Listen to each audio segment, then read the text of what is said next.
किसी का नीला, किसी का पीला, किसी का झंडा लाल है, मगर इस भगवे को रोक सके वो कौन माई का लाल है। जय श्री राम। नमस्कार साथियों, जय सनातन। स्वागत है आप सबका अपने YouTube channel Ashutosh Jha thoughts के अंदर, जहां हम बात करते हैं सत्य सनातन की और हमारे हिंदुत्व इतिहास की। पूरे देश भर में कई जगहों से खबरें आ रही हैं रिलीजियस राइट्स की, धर्म के नाम पर हो रहे दंगों की। जय हिंद, वंदे मातरम। साथियों, आपका ब्रेन वॉश किया जा रहा है।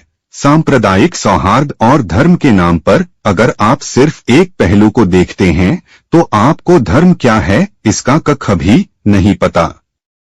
आप मेरे चैनल पर जाकर देख सकते हैं सेकुलरिज्म के गुप्त रोगी। इस वीडियो में आपको धर्म और विज्ञान की सही परिभाषा मिलेगी। तो चलिए बिना किसी देर के चलते हैं आज के इस वीडियो में, जो इनके जैसे लिब्रांडुओं द्वारा जिहाद का टिका लगाया जा रहा है। जानते हैं राठी के टिके में कितना दम है।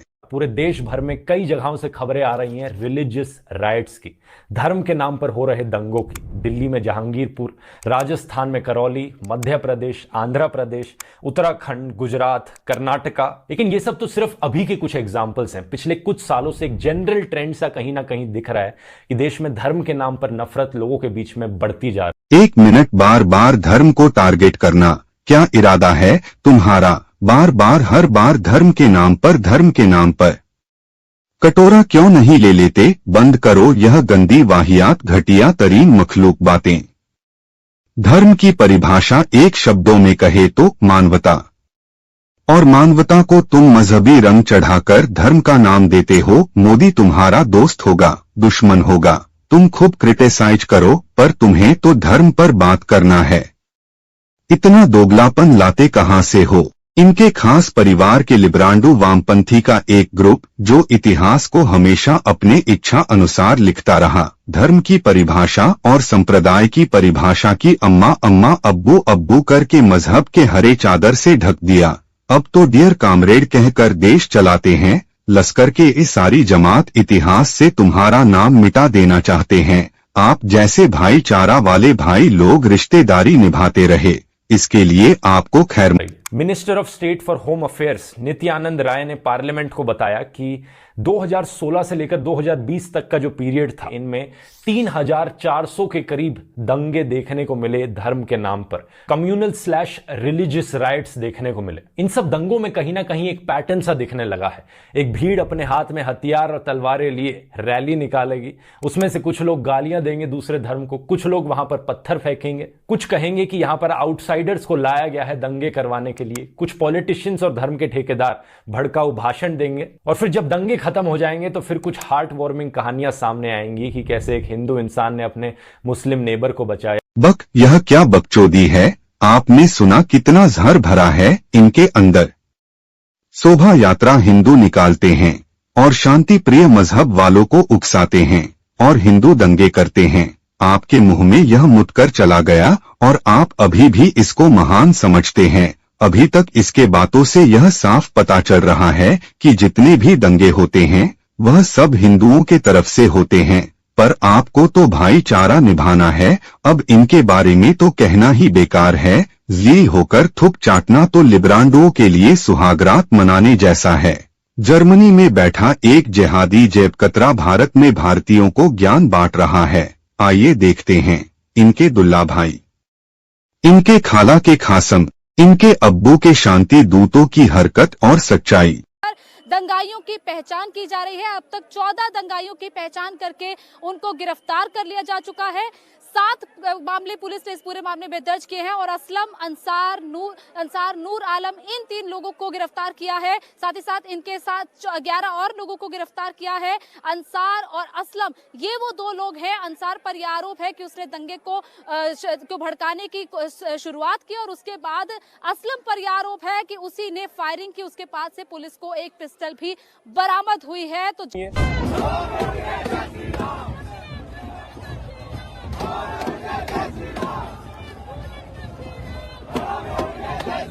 पहले भी शायद दर्ज कर चुका हूँ। अगर 5 लाख लोग हमारे पास हो ऑर्गेनाइज्ड तो हम हिंदुस्तान और नॉर्थ ईस्ट को परमानेंटली कट कर सकते हैं। परमानेंटली नहीं तो कम से कम 1 महीने के लिए तो कट कर ही सकते हैं। मतलब इतना मवाद डालो पटरियों पर, रोड पे, उनको हटाने में 1 महीना लगे, है कि नहीं? जाए एयरफोर्स से, असम को काटना हमारी जिम्मेदारी है। असम और इंडिया कट के अलग हो जाए, रास्ता बंद करना होगा फौज के लिए, समझ रहे हैं? फौज के लिए और भी जो भी यहाँ से सप्लाई जा रहा है बंद करो, और वो बंद कर सकते हैं क्योंकि चिकन नेक्स्ट मुसलमानों का है वो जो इलाका है। अफजल गुरु को आदर्श मानने वाले और अफजल हम शर्मिंदा है तेरे कातिल जिंदा है के नारे लगाने वालों से आप क्या अपेक्षित कर सकते हैं? जिन्हें अफजल गुरु में अपना भाई, बेटा, बाप नजर आता हो, उसे शर्जल इमाम में अपना शौहर तो अवश्य ही नजर आएगा, क्योंकि इसके समर्थन में स्वरा भास्कर से लेकर बहुत सारे सेलिब्रिटी उतरे थे। जेएनयू में जाकर आप लोगों ने धरना प्रदर्शन भी देखा था। दीपिका पादुकोण भी सीए के प्रोटेस्ट के दरम्यान में आप लोगों को जेएनयू के अंदर दिख गई थी। एफआईआर में जो बात लिखी हुई है सबसे अहम कि ये झगड़ा शुरू कैसे हुआ।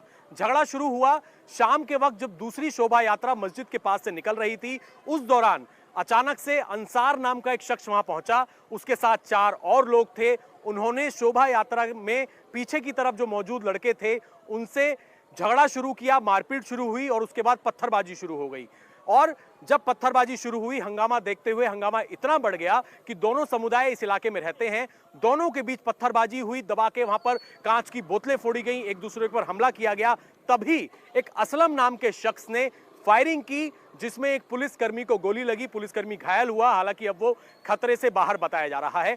तो देखकर ऐसा लगता नहीं है कि भगवान को कोई प्रॉब्लम है कि हम उनकी फोटोज यूज करें या उनकी मूर्तियां बनाएं। एज लॉन्ग एज उन चीजों का हम इस्तेमाल करें भगवान को वर्शिप करने के लिए, उन मूर्तियां या फोटोज को वर्शिप करने के लिए नहीं। कुरान आयत 448 को अक्सर कोट किया जाता है कि ये वो कोट है जो दिखाता है कि कैसे कुरान बिल्कुल ही मूर्तियों के अगेंस्ट है। यहाँ भी हम देखते हैं कि do not associate partners with God, यानी भगवान के अलावा किसी और के भक्त मत बनो, किसी और की पूजा मत करो। यही सेंटिमेंट कुरान चैप्टर 31 आयत 13 में दिखता है कि केवल भगवान की पूजा करो।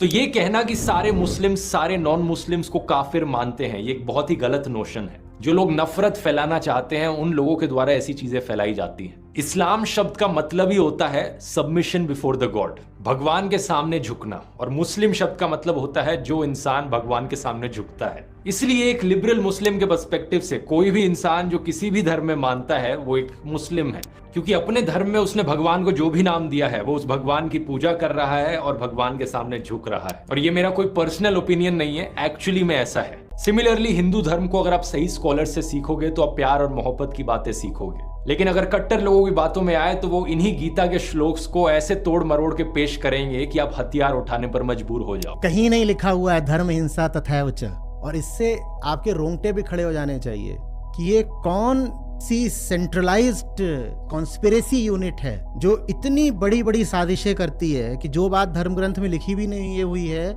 उसको संस्कृत में लिख करके उसको चारों तरफ व्हाट्सएप से और दूसरे जरियों से फैला देती है। कुरान की सूरा नंबर 4 आयत नंबर 34 में कहा गया है कि हस्बैंड ही वाइफ का कर्ता धर्ता होता है, और जिस हस्बैंड को अपनी वाइफ से नाफरमानी का डर हो तो वो उसे पीट सकता है और सही रास्ते पर ला सकता है। यहाँ पर ये नोटिस करने वाली बात है कि नाफरमानी का डर हो, यानी केवल नाफरमानी का अगर डर भी है उसे अपनी वाइफ से, तब भी वो उसकी पिटाई कर सकता है। इससे हमें ये पता चलता है कि जो इस्लाम की टीचिंग्स हैं वो बहुत पुराने ज़माने के हैं। जब पति को पूरी दुनिया में परमेश्वर माना जाता था और पत्नी को, वाइफ को उसकी गुलाम समझा जाता था, तब बीवी को पीटना बहुत आम बात हुआ करती थी, और हम हदीस से भी इसे वेरीफाई कर सकते हैं। लेकिन यहाँ हम केवल कुरान के रेफरेंस की ही बात कर रहे हैं, और कुरान क्लियरली मेंशन करता है कि बीवी को पीटा जा सकता है। कुरान की सूरा नंबर 5 आयत नंबर 33 कहती है कि वह लोग जो अल्लाह या उसके मैसेंजर के साथ वॉर में लग जाते हैं, मतलब सीधे युद्ध में लग जाते हैं जैसे मैं लगा हुआ हूँ, और ज़मीन में फसाद फैलाते हैं, उनकी सज़ा ये है कि उनके हाथ पैर अपोजिट साइड से काटे जाने चाहिए। यहाँ पर अपोजिट साइड का मतलब है कि अगर पहले लेफ़्ट का हाथ काटा है तो राइट का पैर काटा जाएगा, फिर राइट का हाथ काटा जाएगा, फिर लेफ़्ट का पैर काटा जाएगा। ये सज़ा इन लोगों के लिए, मुझ जैसे लोगों के लिए, यहाँ दुनिया के लिए है। बाकी नर्क में तो हम लोगों के लिए स्पेशल सज़ा होगी। तो आप देख सकते हैं, मतलब अपोजिट साइड से हाथ पैरों को एक एक करके काटा जा रहा है, मतलब कि एक तरह से एक इंसान को टॉर्चर किया जा रहा है। यहाँ हमारे कुछ मुस्लिम भाई ये भी कहेंगे कि मैंने 5:33 की बात की, लेकिन इसके जस्ट पहले और बाद वाली का जिक्र नहीं किया, यानी कि 5:32 और 5:34। तो मैं यहाँ बता दूँ कि जो 5:34 है वो कहती है कि अगर मैं समय रहते तौबा कर लूँ तो हाथ पैर कटने से बच सकता हूँ। और 5:30 और की बात करें तो मैं यहाँ पर बता दूँ, इसमें मुस्लिम लोग दावा करते हैं कि कहा गया है कि किसी भी इनोसेंट को मारना ऐसा है जैसे पूरी इंसानियत को मार देना। तो यहाँ पर वर्ड इनोसेंट नहीं है, बल्कि यहाँ पर वर्ड सोल है, और सोल का मतलब भी कुछ अलग है। हिंसा करने की बात की जा रही है एक डिवाइन बुक में। अदर बिलीवर के प्रति हमारी शांति की आयत आती है सूरा नंबर 109। इसलिए आपको आपका मज़हब मुबारक और हमें हमारा मज़हब मुबारक। चलिए अब चलते हैं एक और आयत की तरफ और देखते हैं कि ये क्या कहती है। सूरा नंबर 9 आयत नंबर 29। जो अल्लाह में और क़यामत के दिन में बिलीव नहीं करते उन्हें मारो और उनसे तब तक लड़ो जब तक कि वह जजिया कर देना ना स्टार्ट कर दें। इन दोनों आयतों में इतना अंतर क्यों है? ज़्यादातर मुस्लिम पहले वाली आयत को कोट करते हैं और कोशिश करते हैं दिखाने की कि इस्लाम कितना पीसफुल है। दरअसल इन दोनों के बीच में एक आयत और आती है, सूरा नंबर 22 आयत नंबर 39 एंड 40। लड़ने की परमिशन कुछ लोगों को दे दी गई है जिनके घर छिन गए हैं और क्योंकि वे कहते थे कि उनका लॉर्ड अल्लाह है। यहाँ सबको परमिशन नहीं मिली थी, केवल कुछ लोगों को मिली थी। अब इसे समझने की कोशिश करते हैं। पहले जो आयत थी वो तब उतरी थी जब मोहम्मद साहब के पास बहुत कम लोग थे, इसलिए इतनी पीसफुल आयत उतरी थी। फिर जब उनके पास कुछ आर्मी बढ़ गई तब दूसरी वाली, जिसमें कि कुछ लोगों को परमिशन दी गई, और सबसे लास्ट में उतरी तीसरी आयत, मतलब अदर बिलीवर को मारो, उनसे लड़ो जब तक कि वह जजिया कर देना ना स्टार्ट कर दें। दरअसल मुस्लिम लोग उस आयत का इस्तेमाल कर लेते हैं जो उनके अकॉर्डिंग या सिचुएशन के अकॉर्डिंग सही बैठ रही हो, जबकि सही आयत वही होती है जो सबसे लास्ट में आती है, यानी कि 9:29। ये आयतें स्ट्रॉन्ग अदर बिलीवर के लिए थीं, जो कि उनके स्ट्रॉन्ग होने की वजह से एक एक करके आईं और धीरे धीरे हिंसा की तरफ बढ़ीं। अब एक देखते हैं कमज़ोर अदर बिलीवर के लिए क्या आयत आई थी ऊपर से। सूरा नंबर 9 आयत नंबर 5, जो कि पैगन्स के लिए थी, क्योंकि ये कमज़ोर लोग थे, कम लोग थे बहुत। तो कहा गया है कि पाक महीने ख़त्म होने के बाद जहाँ दिखे मार दो। पाक महीने दरअसल 4 महीने होते हैं, 12 महीने में से 4 महीनों को पाक महीना समझा जाता है। उन महीने के ख़त्म होने के बाद ये जहाँ पर भी दिखें उन्हें मारने का हुक्म है। मतलब अदर बिलीवर के लोगों को दो तरह से ट्रीट किया गया है, एक स्ट्रॉन्ग और एक कमज़ोर। कमज़ोर के लिए सीधे कहा गया है मार देने के लिए, जबकि स्ट्रॉन्ग से एक राजनीति के तहत लड़ा गया। चलो अब ये देखते हैं कि पीसफुल रिलीजन में नॉन मुस्लिम से दोस्ती करने को लेकर क्या कहा गया है। कुरान की सूरा नंबर 3 आयत नंबर 28, खुदा के मानने वालों को खुदा के ना मानने वालों के साथ में दोस्ती मत करने दो। अगर कोई ऐसा करता है तो उसका खुदा से कोई लेना देना नहीं।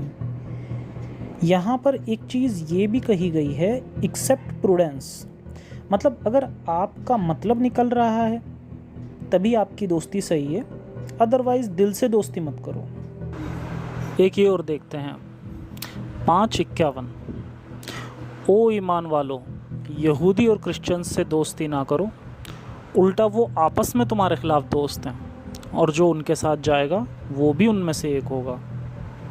तो ये थे कुछ हिंसा और नफरत के सबूत, वो भी डिवाइन बुक कुरान के हवालों पर। अब कहने को क्या बाकी रह गया, आप जाकर खुद सर्च करें। यह जंग है हिंदुओं के अस्तित्व की, कब तक ऐसे पेरियार पुत्रों के झांसे में आते रहेंगे। अगर आपने हिंदू परिवार में जन्म लिया है तो आप खुद आत्म मंथन करें, सच को स्वीकार करें। कब तक वामपंथी विचारधारा को सजदा करते रहेंगे। आई होप आपको यह वीडियो कैसी लगी कमेंट में जरूर बताएं और हाँ, चैनल को सब्सक्राइब करें, ज्यादा से ज्यादा शेयर करें। फिर मिलते हैं अगली वीडियो में, तब तक के लिए जय हिंद, जय श्री राम, जय श्री राम, जय श्री राम।